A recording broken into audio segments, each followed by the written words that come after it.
Assalamualaikum warahmatullahi wabarakatuh. Selamat pagi para pejuang P3K. Kali ini saya akan membahas tentang soal manajerial. Nah, untuk soal manajerial sendiri, kita mengacunya ke Permenpan nomor 38 tahun 2017 tentang standar kompetensi jabatan aparatur sipil negara. Nah, manajerial ini memuat 8 kompetensi, yaitu integritas, kerjasama, komunikasi, orientasi pada hasil, pelayanan publik, pengembangan diri dan orang lain, mengelola perubahan dan pengambilan keputusan. Nah, semua kompetensi ini ada tertuang dalam Permenpan nomor 38 tahun 2017. Oke, kita lanjut dengan pembahasan soal yang pertama. Ini untuk latihan ya. Di era revolusi 4.0, sudah banyak hadir inovasi-inovasi untuk mempermudah aktivitas manusia, baik dari segi ekonomi, sosial, maupun pemuas kebutuhannya. Hal ini juga ditandai dengan adanya teknologi yang mutakhir. Sistem dulu yang ada kini tergantikan dengan sistem yang baru. Sebagai contoh, penyesuaian sekolah secara daring mengakibatkan guru harus melek teknologi. Saat pertama mengetahui hal tersebut, yang perlu Anda lakukan adalah, sebelum menjawab soal ini, kita harus tahu terlebih dulu kira-kira soal ini mengarah ke kompetensi mana dari ke-8 kompetensi tadi. Nah, pilihan jawabannya A. Membeli handphone dan laptop canggih guna menunjang kebutuhan kelas daring. B. Mempelajari terlebih dahulu kepada yang sudah ahlinya, lalu membeli keperluan yang dibutuhkan sebagai alat penunjang. C. Menyesuaikan hal-hal yang dibutuhkan sesuai anggaran kantong. D. Mulai menyesuaikan diri dengan mempelajari terlebih dahulu lewat seminar. E. Mulai menyesuaikan diri dan melakukan sesuai petunjuk orang lain. Nah, untuk soal manajerial, itu tidak ada jawaban yang salah atau tidak ada jawaban yang nilainya 0. Tapi, semua jawaban itu memiliki skor. Skornya itu mulai dari 1, 2, 3, 4, dan juga 5. Jadi, kita harus memilih jawaban yang memiliki skor tertinggi, yaitu 5.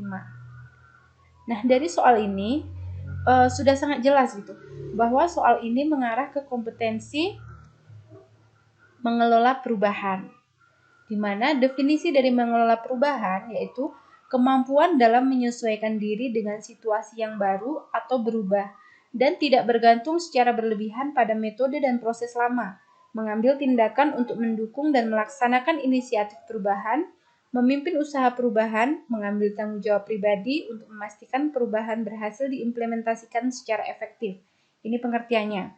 Nah, soal tersebut termasuk dalam mengelola perubahan level 1, yaitu mengikuti perubahan dengan arahan. Nah, perilaku yang diharapkan ini ada sadar mengenai perubahan yang terjadi di organisasi dan berusaha menyesuaikan diri dengan perubahan tersebut. Yang kedua, mengikuti perubahan secara terbuka sesuai petunjuk atau pedoman. Dan yang ketiga, menyesuaikan cara kerja lama dengan menerapkan metode atau proses baru dengan bimbingan orang lain. Nah, jadi untuk menerima perubahan, kita itu perlu belajar. Nah, belajarnya itu kita memerlukan pendampingan orang lain, tentunya yang lebih ahli. Nah, lalu sebagai usaha penyesuaian kita beradaptasi dengan metode baru, dengan kondisi baru, maka kita memerlukan alat-alat sebagai penunjang yang akan mendukung kita untuk beradaptasi dengan perubahan tersebut. Nah, kita kembali lagi ke soal. Jadi, berdasarkan soal ini, jawaban yang skornya paling tinggi itu adalah B, yaitu kita mempelajari terlebih dahulu kepada orang yang sudah ahlinya. Kita cari dulu, kita belajar dulu dari orang yang sudah ahli, lalu setelah itu kita membeli keperluan yang dibutuhkan sebagai alat penunjang. Jadi jawaban yang paling tepat adalah B. Lalu, jawaban yang memiliki skor 4 itu mulai menyesuaikan diri dan melakukan sesuai petunjuk orang lain. Ini seperti penjelasan di level 1 tadi ya, bahwa kita harus belajar dari orang lain. Lalu yang ketiga, itu mulai menyesuaikan diri dengan mempelajari terlebih dahulu lewat seminar. Jawaban yang skornya 2 itu adalah C, menyesuaikan hal-hal yang dibutuhkan sesuai anggaran kantong. Dan yang skornya paling rendah adalah A, membeli handphone dan laptop canggih guna menunjang kebutuhan kelas daring. Nah, sebelum kita membeli peralatan, ada baiknya kita terlebih dahulu belajar dari orang yang sudah ahlinya. Lalu soal kedua. Untuk acara milad sekolah, akan diadakan acara besar-besaran di sekolah. Maka dibentuk panitia acara milad sekolah. Anda ditunjuk sebagai kepala divisi konsumsi. Setiap pekan akan diadakan rapat evaluasi mingguan dan penyampaian sudah sejauh mana persiapan tiap divisi. Setelah Anda menyampaikan kinerja dan evaluasi dari divisi Anda, ada kritikan dari divisi lain dan disertai saran yang menurut Anda dari kritikan tersebut dia tidak tahu betul bagaimana kondisi di lapangan. Mengetahui hal tersebut, sikap Anda adalah A. Menjelaskan kondisi yang ada kepada orang tersebut. B. Menyanggah apa yang dikatakan orang tersebut. C. Menerima kritikan dan saran tersebut, kemudian menjelaskan kondisi yang terjadi. D. Menerima kritikan dan saran tersebut, lalu dibahas di divisi Anda. E. Menerima kritikan dan saran tersebut dengan berterima kasih. Nah, dari soal ini, kita bisa mengetahui bahwa soal ini termasuk dalam kompetensi kerjasama, di mana Anda ditunjuk sebagai divisi konsumsi. Dan ketika rapat, Anda menerima kritikan dari divisi lain disertai dengan saran. Nah, sikap kita menghadapi kritikan dari divisi lain itu bagaimana? Gitu kan?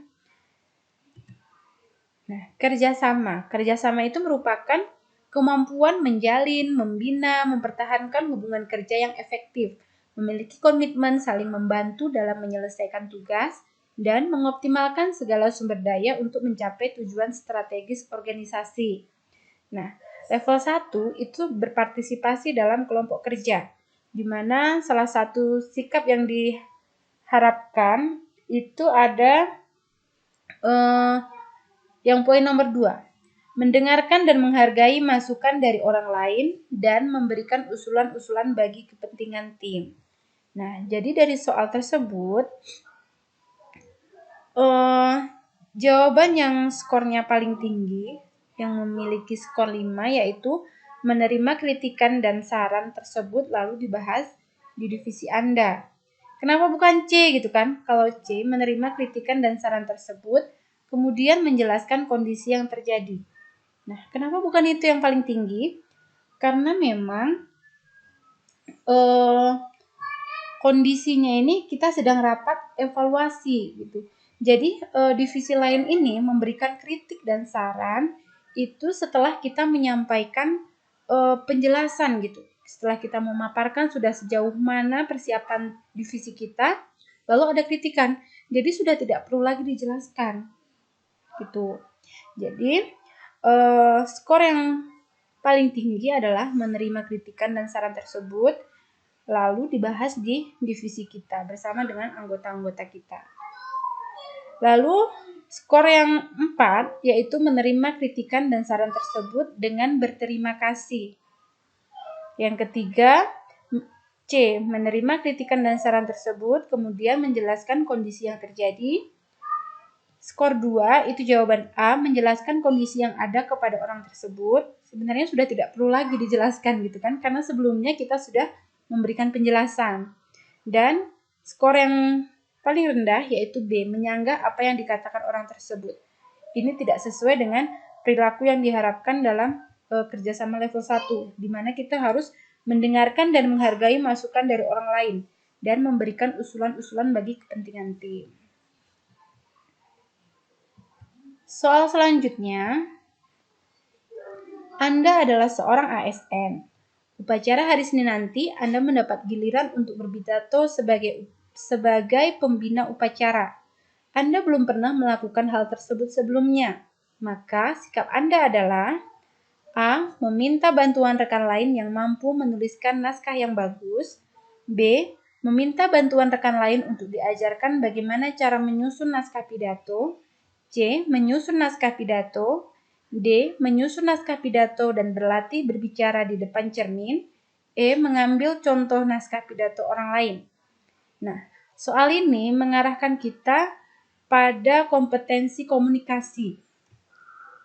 Nah, komunikasi sendiri adalah kemampuan untuk menerangkan pandangan dan gagasan secara jelas, sistematis disertai argumentasi yang logis dengan cara-cara yang sesuai baik secara lisan maupun tertulis, memastikan pemahaman, mendengarkan secara aktif dan efektif, mempersuasi, meyakinkan dan membujuk orang lain dalam rangka mencapai tujuan organisasi.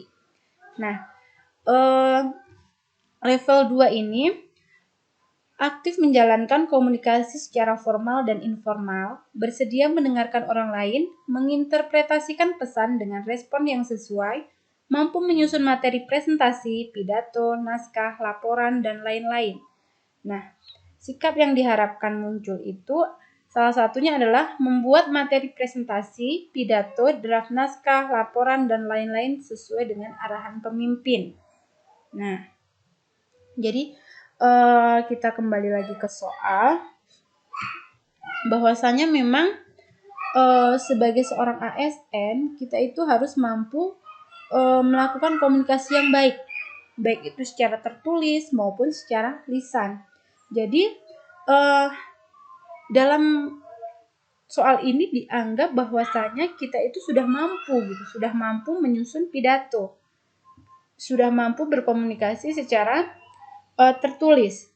Tinggal bagaimana cara kita untuk dapat berlatih lagi. Jadi jawaban yang yang paling tepat atau yang memiliki skor paling tinggi yaitu D. Menyusun naskah pidato dan berlatih berbicara di depan cermin. Itu jawaban yang paling tepat. Jawaban yang skornya 4 yaitu C. Menyusun naskah pidato. Jawaban skor 3 yaitu meminta bantuan rekan lain untuk diajarkan bagaimana cara menyusun naskah pidato.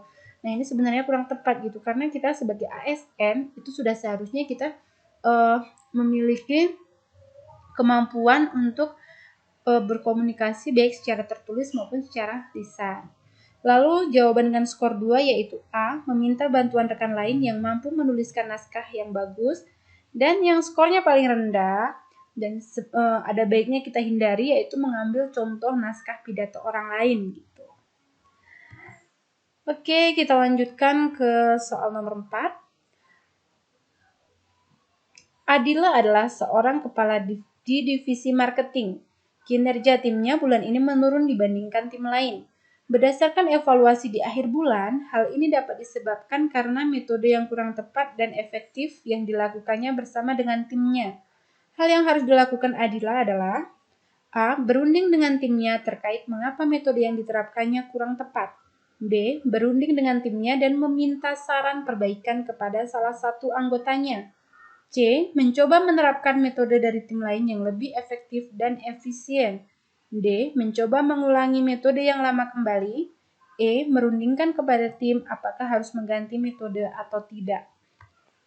Nah, soal ini termasuk kepada kompetensi orientasi pada hasil, yaitu kemampuan mempertahankan komitmen pribadi yang tinggi untuk menyelesaikan tugas, dapat diandalkan, bertanggung jawab, mampu secara sistematis mengidentifikasi risiko dan peluang dengan memperhatikan keterhubungan antara perencanaan dan hasil untuk keberhasilan organisasi. Nah, ini level 1, yaitu bertanggung jawab untuk memenuhi standar kerja, di mana salah satu sikap yang diharapkan yaitu bersedia menerima masukan, mengikuti contoh kerja yang lebih efektif, efisien di lingkungan kerjanya. Nah, dari soal ini kita analisis dulu soal ini bahwasanya kinerja timnya itu menurun. Nah, sudah dilakukan evaluasi, ternyata penyebabnya adalah metode yang kurang tepat dan efektif. Nah, yang harus dilakukan itu adalah mencoba menerapkan metode dari tim lain yang lebih efektif dan efisien. Karena tadi kita garis bawahi bahwasanya berdasarkan hasil evaluasi, penyebab menurunnya kinerja divisi Adila itu adalah karena metode yang kurang tepat dan efektif. Sehingga tidak perlu lagi kita berunding karena memang hasil evaluasi menunjukkan bahwa penyebabnya adalah metode yang kurang tepat dan efektif. Jadi cara terbaik adalah kita mencoba menerapkan metode dari tim lain yang lebih efektif dan efisien. Lanjut ke soal selanjutnya. Anda seorang manajer. Anda dituntut untuk bekerja secara cepat, tepat, efektif, efisien, dan tentunya sesuai SOP yang berlaku. Tidak hanya Anda, namun juga semua rekan kerja Anda. Suatu hari, anggota Anda melakukan kesalahan yang fatal dan tindakannya tidak sesuai dengan SOP yang telah ditetapkan. Maka, bagaimana sikap Anda menanggapi hal tersebut? A. Memberi ketegasan dengan mengeluarkan surat peringatan. B. Meminta anggota Anda untuk bertanggung jawab dan mengganti seluruh kerugian yang disebabkan. C. Merasionalkan kesalahan anggota Anda tersebut. D. Berdiskusi dengan anggota Anda dan mencari solusi terbaik. E. Menanyakan penyebab anggota Anda melakukan hal tersebut. Nah, ini termasuk dalam kompetensi pengambilan keputusan, yaitu suatu kemampuan membuat keputusan yang baik secara tepat waktu dan dengan keyakinan diri setelah mempertimbangkan prinsip kehati-hatian, dirumuskan secara sistematis dan seksama berdasarkan berbagai informasi, alternatif pemecahan masalah dan konsekuensinya, serta bertanggung jawab atas keputusan yang diambil. Nah, level 1 itu mengumpulkan informasi untuk bertindak sesuai kewenangan. Nah, dari soal ini, kita tahu bahwasanya sebagai atasan, ada anggota Anda yang melakukan kesalahan fatal yang tindakannya itu tidak sesuai dengan standar operasional prosedur. Nah, sikap kita itu harus bagaimana sebagai atasan gitu. Nah, dari pilihan jawaban ini, jawaban yang skornya paling tinggi yaitu berdiskusi dengan anggota Anda dan mencari solusi terbaik. Jadi kita diskusi dulu, kita panggil dulu anggota kita, lalu kita ajak berdiskusi permasalahannya apa, penyebabnya apa, dan setelah itu kita mencari solusi yang terbaik gitu. Karena sebagai pemimpin yang baik, Anda harus terlebih dahulu mengetahui apa yang sebenarnya terjadi pada anggota Anda gitu. Jangan langsung memberi misalnya surat peringatan atau langsung meminta pertanggungjawaban dan meminta ganti rugi gitu kan. Nah, hal yang harus kita lakukan adalah berdiskusi terlebih dahulu lalu mencari solusi. Solusi tersebut bisa berupa memberikan surat peringatan atau meminta ganti rugi. Itu merupakan solusi gitu. Tapi sebelumnya harus kita diskusikan terlebih dahulu. Dan yang memiliki jawaban paling rendah adalah memberi ketegasan dengan mengeluarkan surat peringatan. Jadi kita belum tahu nih apa masalahnya. Terus tiba-tiba kita kasih surat peringatan gitu. Jadi itu kurang tepat. Baik, mungkin hanya ini pembahasan soal manajerial sesi 1. Nah, kita akan melanjutkan lagi di sesi berikutnya. Terima kasih. Semoga dapat membantu dan wassalamualaikum warahmatullahi wabarakatuh.